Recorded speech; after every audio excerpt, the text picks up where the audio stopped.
goodmorningnews.in, जो आपको रखे सबसे आगे। प्रधानमंत्री श्री नरेंद्र भाई मोदी जी के नेतृत्व में केंद्र में गरीब कल्याण को समर्पित मजबूत इरादों वाली एनडीए सरकार है। जैसा कि हम सब जानते हैं कि कोरोना जैसी वैश्विक महामारी के समय केंद्र की मोदी सरकार ने जिस तत्परता से और सजगता से लड़ाई लड़ी है, वो आज पूरे विश्व में एक उदाहरण है। ठीक उसी प्रकार से बिहार में श्री नीतीश कुमार जी के नेतृत्व में एनडीए सरकार ने कोरोना के खिलाफ जो कदम उठाए हैं और उसमें हमें जो सफलताएं मिली हैं, वह भी अत्यंत सराहनीय है। बिहार में एनडीए के सबसे पुराने सहयोगी जनता दल यूनाइटेड के साथ श्री नीतीश कुमार जी के नेतृत्व में समाज के हर वर्ग का विकास हुआ है। गांव, गरीब और किसान के लिए बनाई गई योजनाएं हर व्यक्ति तक पहुंची हैं। सड़क सुरक्षा एवं शिक्षा बिहार के विकास का सबसे मूल आधार है और विगत 15 वर्षों में बिहार की एनडीए सरकार ने अपने अथक प्रयासों से बदहाल बिहार को खुशहाल बिहार में तब्दील किया है। इस कोरोना काल में भी केंद्र सरकार द्वारा छठ तक के लिए जो मुफ्त राशन गरीबों को दिया गया है, वह आज तक विश्व के किसी देश के इतिहास में यह काम नहीं हुआ था। उसी प्रकार पीएम केयर्स फंड से 500 बेड के अस्पताल 3 महीनों में बिहार में बना लिए गए और यह सब तभी संभव हो सका जब केंद्र और बिहार दोनों जगहों पर एनडीए की सरकार है। आप सबको मैं बताना चाहता हूं कि भारतीय जनता पार्टी इस चुनाव में जदयू के साथ अटूट गठबंधन है। साथ ही हमारी विकासशील इंसान पार्टी से सकारात्मक बातचीत भी चल रही है। आप सब जानते हैं कि जेडीयू के साथ हिंदुस्तान आवाम मोर्चा भी एनडीए गठबंधन का एक अहम साझेदार है। लोजपा हमारे सहयोगी थे, किंतु बिहार में भाजपा और जेडीयू का जो गठबंधन है, उसमें श्री नीतीश कुमार जी ही हमारे गठबंधन के चेहरे हैं। इसमें कोई भ्रम नहीं है। लोजपा नेता श्री रामविलास पासवान जी का हम सम्मान करते हैं और वह जल्दी स्वस्थ हो जाए, इसकी भी हम ईश्वर से प्रार्थना करते हैं। अब मैं श्री नीतीश कुमार जी को आमंत्रित करने से पहले मैं पुनः एक बात दोहराना चाहता हूं कि बिहार में एनडीए के नेता श्री नीतीश कुमार जी ही हैं। श्री नीतीश कुमार जी एक बार फिर 3/4 बहुमत के साथ बिहार के मुख्यमंत्री बनेंगे। एनडीए गठबंधन में वही रहेंगे जो नीतीश कुमार जी के नेतृत्व को स्वीकार करते हैं। बिहार में एनडीए श्री नीतीश कुमार जी के नेतृत्व में फिर से 2010 का इतिहास बनाएगी और 3/4 के प्रचंड बहुमत के साथ सरकार बनाएगी। अब मैं माननीय मुख्यमंत्री जी को आमंत्रित करता हूं कि वह इस प्रेस वार्ता को संबोधित करें।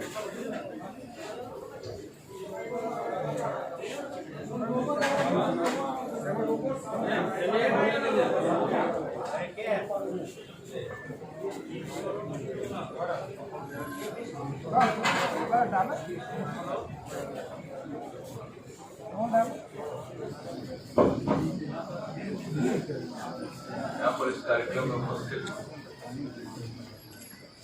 माननीय मुख्यमंत्री महाराष्ट्र के पूर्व मुख्यमंत्री श्री देवेंद्र फडणवीस जी, भारतीय जनता पार्टी के बिहार के संगठन प्रभारी श्री भूपेंद्र यादव जी, भारतीय जनता पार्टी के प्रदेश अध्यक्ष श्री संजय जायसवाल जी, हमारे साथी और बिहार सरकार के माननीय मंत्री प्रेम कुमार जी और यहाँ पर उपस्थित जनता दल के हमारे सभी सम्मानित नेतागण, प्रदेश अध्यक्ष वशिष्ठ भाई, कार्यकारी अध्यक्ष अशोक चौधरी जी, विजेंद्र यादव जी, सिंह जी, ललन जी, मैं सबसे पहले आप सब लोगों का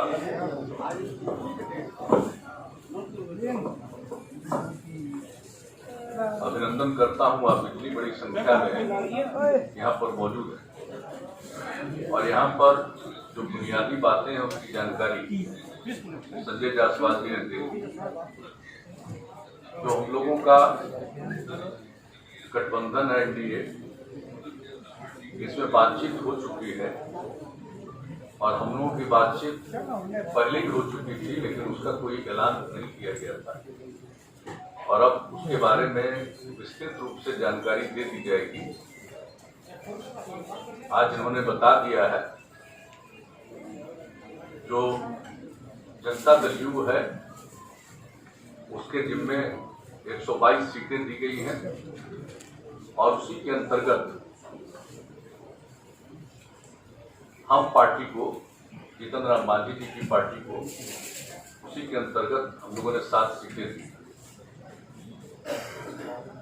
भारतीय जनता पार्टी के पक्ष में 121 सीटें हैं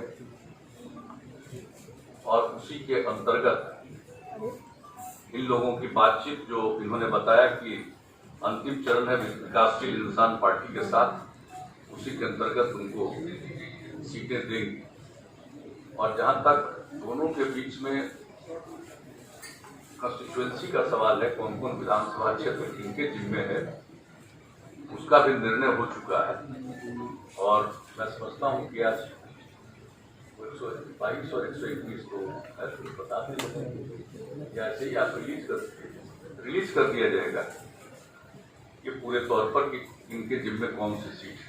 हम लोग मिलकर काम कर रहे हैं और बिहार के विकास के लिए जो भी काम है वो किया गया है और इसके बाद भी आगे मिलजुल कर हम लोग काम करेंगे। एक साथ काम करते हुए हम लोगों का एक लंबा अवसर है और जो कुछ भी बिहार में हुआ है इसके बारे में सब लोगों को जानकारी। कुछ लोगों के द्वारा बिला वजह बहुत सारी बातें की जाती है, मैं उन सब चीजों का कोई महत्व नहीं देता हूँ। सबको मालूम है कि हम लोगों का अगर पिछले 15 वर्षों से हम लोग काम कर रहे हैं, 15वां साल, और उसके पहले 15 साल तक लोगों को काम करने का मौका मिला था, उनके द्वारा क्या किया गया, क्या आर्थिक स्थिति थी, क्या रोजगार था, क्या कानून व्यवस्था की स्थिति थी, कितने बड़े पैमाने पर जो हत्याएं होती थी, सामूहिक नरसंहार की घटनाएं घटती थी, क्या नहीं होता था उस समय, कितने दंगे होते थे, सारी बातों से लोगों को मालूम है। और कहां कौन सा विकास का काम था, कहीं कोई सड़क था, कोई सड़क पे ठीक से था, एक भी काम नहीं, कहां किस तरह से स्कूल चल रहा था, क्या हालत थी कॉलेजों की, यूनिवर्सिटी तक में जो शिक्षक थे, प्रोफेसर थे, उनको कब तनख्वाह मिलता था, कितने दिनों पर तनख्वाह मिलता था। हम लोग जब आए 2005 में और 2006 से जो हम लोगों ने काम करना शुरू किया, सब चीज समय पर करना शुरू किया, चाहे शिक्षा का क्षेत्र हो, स्वास्थ्य का क्षेत्र हो, विकास का क्षेत्र हो। और हम लोग प्रारंभ से कहते रहे न्याय के साथ विकास, यानी समाज के हर तबके का उत्थान और हर इलाके का विकास, वही काम हम लोग करते चले आ रहे हैं किसी भी क्षेत्र।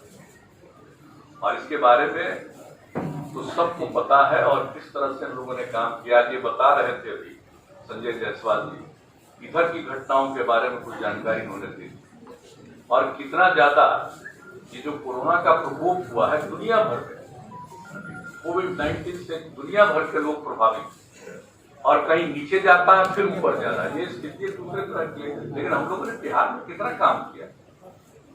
और आज आप देख लीजिए, जांच का भी सवाल है तो 10 लाख की आबादी पर जितनी जांच है बिहार में, देश का जो एवरेज है उससे भी 3000 ज्यादा।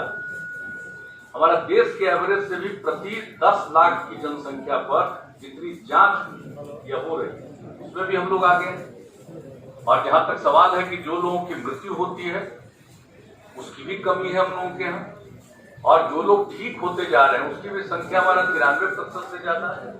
तो हर प्रकार से काम हो रहा है। लेकिन बहुत तरह की बात है, जब ये हुआ और बाहर में जो लोग थे हम लोगों के, जिसको प्रवासी कहा जाता, मैं तो प्रवासी शब्द का पक्षधर नहीं बचूं से बोलता हूँ। देश तो एक है, देश के अंदर कोई एक प्रांत का दूसरे प्रांत में जाता है उसको प्रवासी कहना उचित नहीं है। हर किसी को देश के अंदर जाने का अधिकार है, सारे लोग जाते हैं। बिहार में क्या दूसरे राज्य के लोग नहीं है? लोगों को ठीक से मालूम नहीं है, यहाँ पता नहीं है कि केरला के लोग या महाराष्ट्र के लोग बिहार में हैं कि नहीं है, तो ठीक से तो मालूम नहीं है। तो बिहार के लोग भी सब जगह जाते हैं या जहां कहीं भी इच्छा होती है जाते हैं। अब वहां थे, परेशानी में थे, तो हम लोगों ने तो एक एक लोगों से संपर्क किया और सब लोगों को जो भी है, मतलब 21 लाख लोगों को 1,000 रुपया की सहायता राज्य सरकार की तरफ से किया गया। और जो गाइडलाइन था जारी, उसमें एक जगह से दूसरी जगह जाने का नहीं था, तो केंद्र सरकार ने निर्णय लिया अप्रैल महीने में। और जो रेलगाड़ी से आने की सुविधा की गई, कितनी बड़ी संख्या में हमारे लोग आए और लोगों के साथ कितना यहां किया गया। अलग अलग लोगों को, जिसमें था कोई 8 जगह से आए जिनकी स्थिति वहां ज्यादा ठीक नहीं थी, उनको अलग हम लोग 14 दिन तक रखे क्वारंटाइन सेंटर। और उसमें एक एक लोगों पर 5300 रुपया 14 दिन के अंदर हम लोगों ने खर्च किया।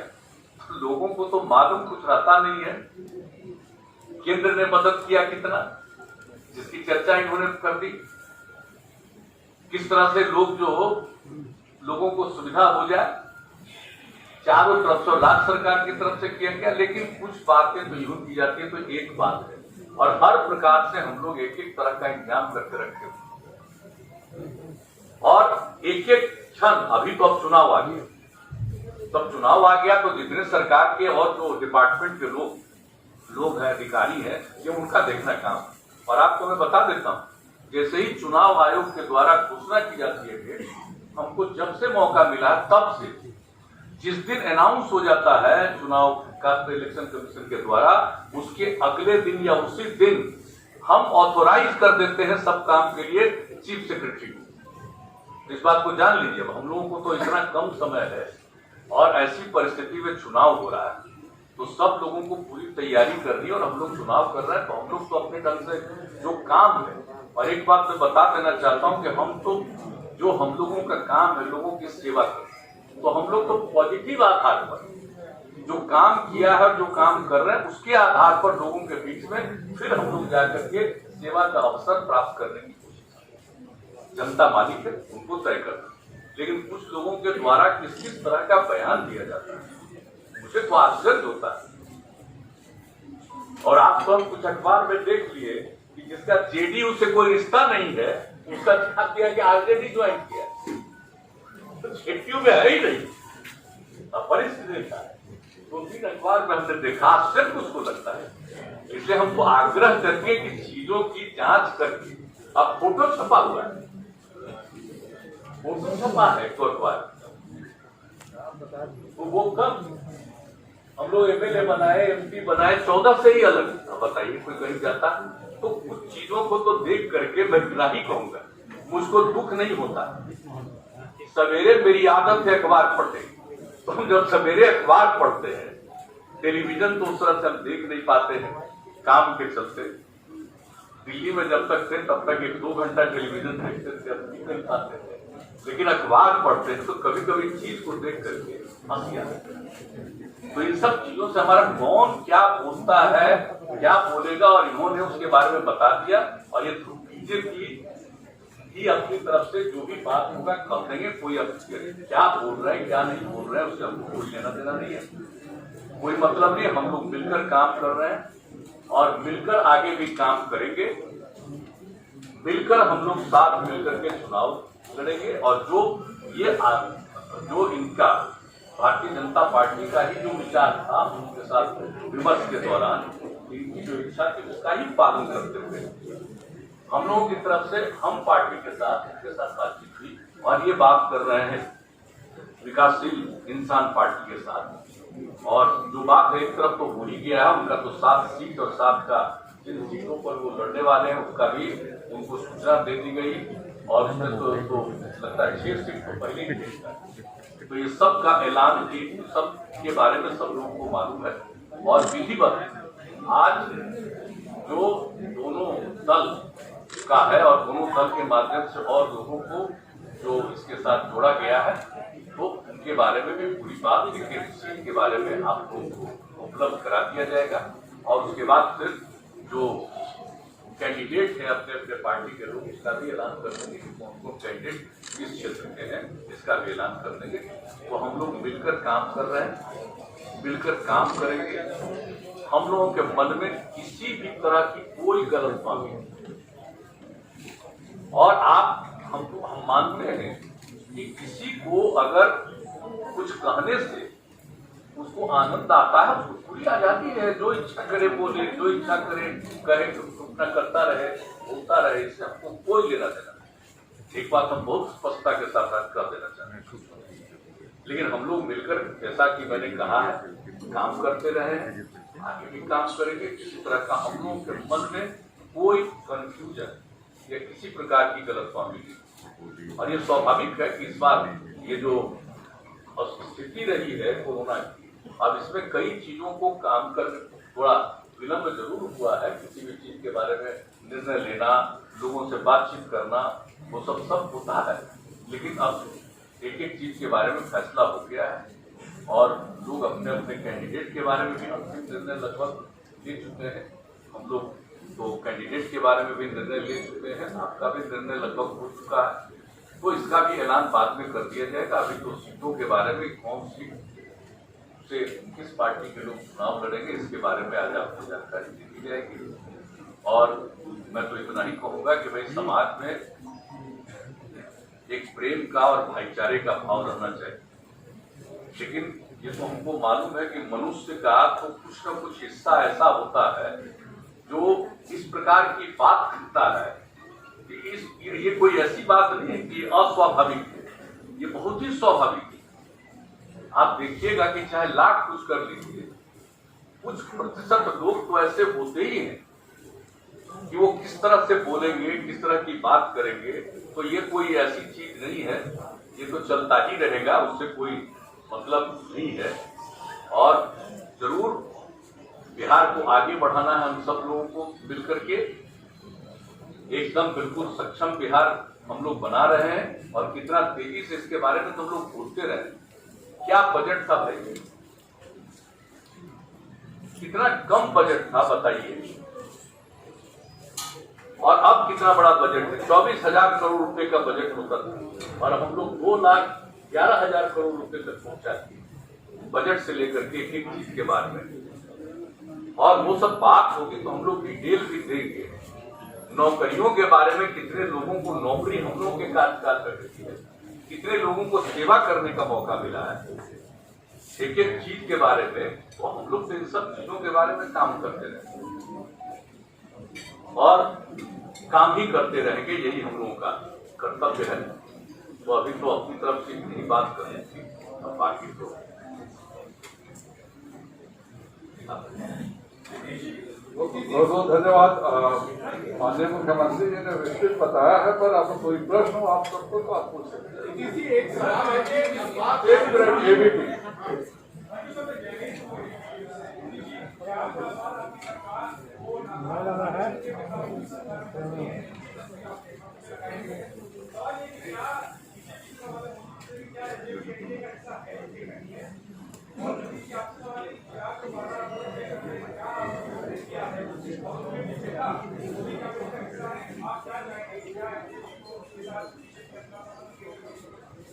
देखिए, कौन क्या बोलता हम पहले ही कहा, मेरी कोई रुचि नहीं, जिसकी जो इच्छा वो बोलता है।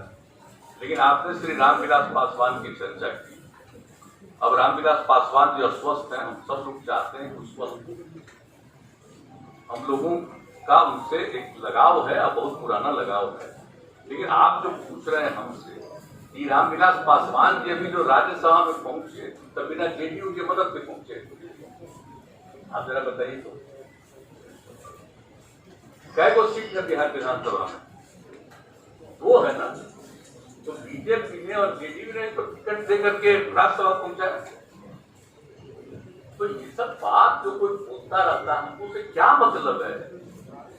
और आप जरा बता दीजिए कि जो पार्लियामेंट का चुनाव हुआ जिसमें 6 सीट मिली, तो कौन नहीं होगा? कितना बार वो मेरे साथ रामविलास पासवान जी गए, सुशील मोदी जी, हम और रामविलास पासवान जी कई जगह मीटिंग में गए, जरा बताइए।